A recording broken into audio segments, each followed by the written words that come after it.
welcome. This is Unfinished. My name is SK Gitonga. Thank you for joining. Kama kawaida, this is the only place where we get to finish unfinished matters. Recently, there has been an incident where someone was taken out of a WhatsApp group while still typing, which brings up the topic and also our first question. How do you respectfully take someone out of a WhatsApp group? Let me know what you think in the comment section. Actually depends with the situation, but I think you should just kick him out. If, let's say we're in a serious group, then they are bringing out jokes. There's no way you can tolerate such things. Kick him out. Then if he comes to inbox, I tell him why. You see? Yeah, you cannot tolerate small things and you are in a serious matter. The best way is to inform that person, yeah, and you can even DM him and tell me the reason why you have removed him or her. Yeah. I think that is not respect ya kumtoa mtu kwa group. Just block him, unamremove, unamblock. Nishaitolewa kwa group of my friend. It was a group of send-off. He has just passed away. So we used to make jokes with him. So one day, at that particular day kwa group yake, I was the admin. Nikatoa kila mtu. Nikamwadi yeye, and he's not there. Hakuwa admin. Only admins can send messages, and he's not there. So hapo nikarudisha tu hivi to normal. I was removed. Is there a way to respectfully remove someone from WhatsApp? Really? I don't think there is. Once that person has crossed a certain boundary, they get removed. Because if I put you in my group and I set the specific standards and say this is what needs to be done in this group, this is the aim for this group, and you go against it, why would I do it respectfully? You are removed as soon as you cross that boundary. I feel I'd reach out to their private inbox and let them know that I'm about to remove them so we don't have any misunderstandings. And I'll also state why I'm removing you. Okay, when removing someone from a WhatsApp group, you can first send that person a warning message and tell him or her, whatever you're doing is wrong, I'm going to remove you. Instead of just removing someone all of a sudden, because that will bring problems between you and that person to a personal level. So I'd advocate, send that person, even it's DM him or her personally and tell him what you're doing, do it again, and they'll be out. Something like that. You should first communicate. Don't just do it. Yeah, there are many times I've been removed from WhatsApp groups, and I was typing. You're typing. All of a sudden, you can't type anymore.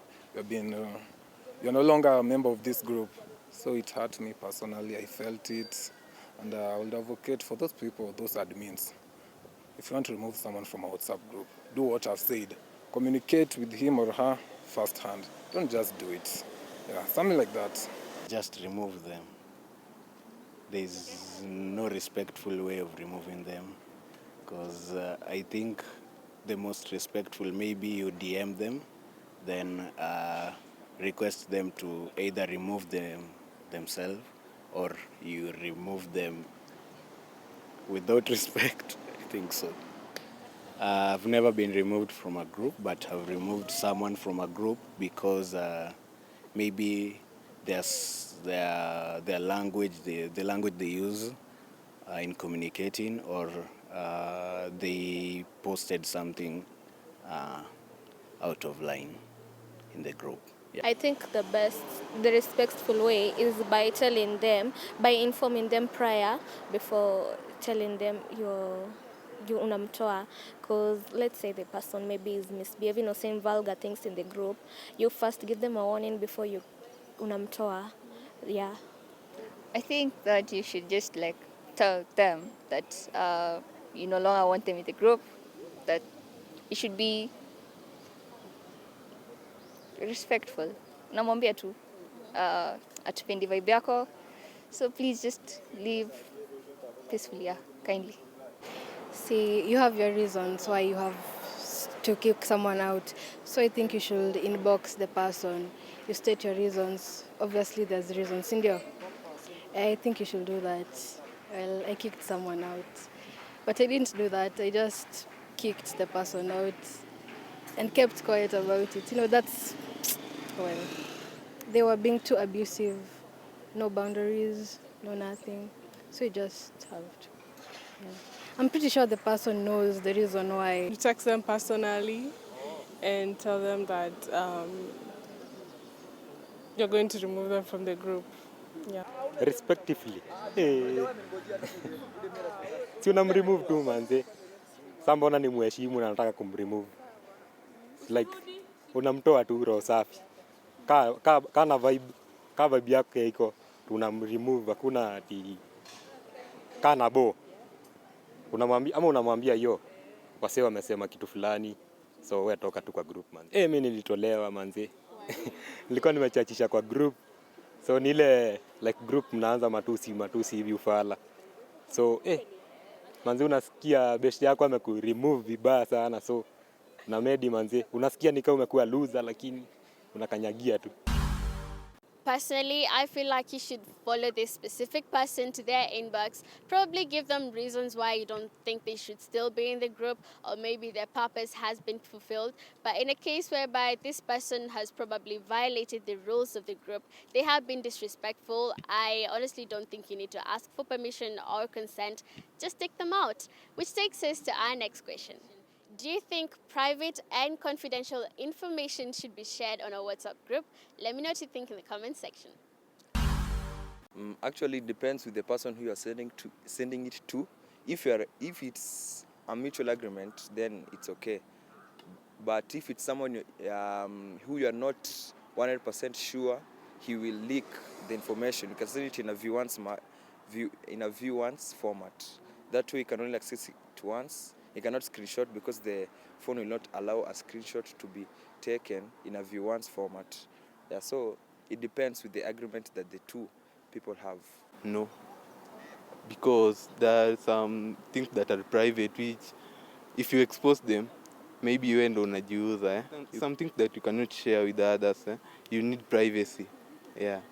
By the word itself, private, why are you hanging it in publicity? Then it's private. No. It depends with the people in the group. If it's a family thing and it's a family matter and there's confidential information on family issues, then yes, I think so.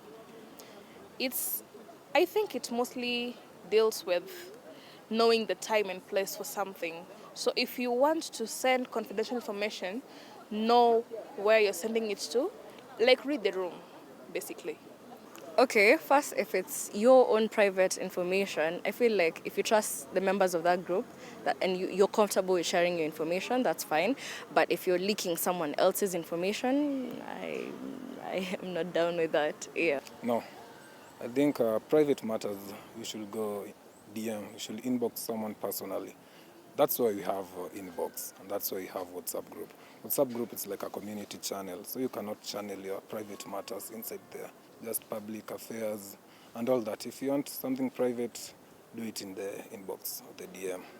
Yeah, to avoid, how do you call this? Conflict of interest, conflict of privacy with that person, because it can land into legal issues. We all know these legal issues. You can infringe someone's name and things like that. So private matters, take them to your inbox. Public matters, it's okay. You can do it in the WhatsApp channels. Yes. Unless the people you are sharing to deserve the content of the message. If not, I think it should remain private and confidential. It shouldn't be sent because someone akona hiyo private and confidential stuff it might affect them inwardly because that's stuff that is supposed to be confidential, and when you share it's no longer confidential and you'll have maybe made a bad friend. Nah. Because it's private and it's confidential. Yeah, it shouldn't. It's like a breach into someone's privacy. Shouldn't. No. Why would you do that? No. You shouldn't. I don't think you should. People do that. No. No, you shouldn't. I don't think so. Personal details should be shared with your consent. Yeah. Tumaipata hapana. I think kama ni kitu confidential ikuwe through media yenye si wase wengi wako exposed. Yeah. In my opinion, I feel like if this is like a family setup kind of a WhatsApp group or maybe a best friends group, then I feel like it's okay to share personal information because it's already an intimate kind of a relation. But when it comes to an organization or a business oriented WhatsApp group, then I feel like it is unethical and should not be happening. Let's take a short break. We'll be back with two more questions.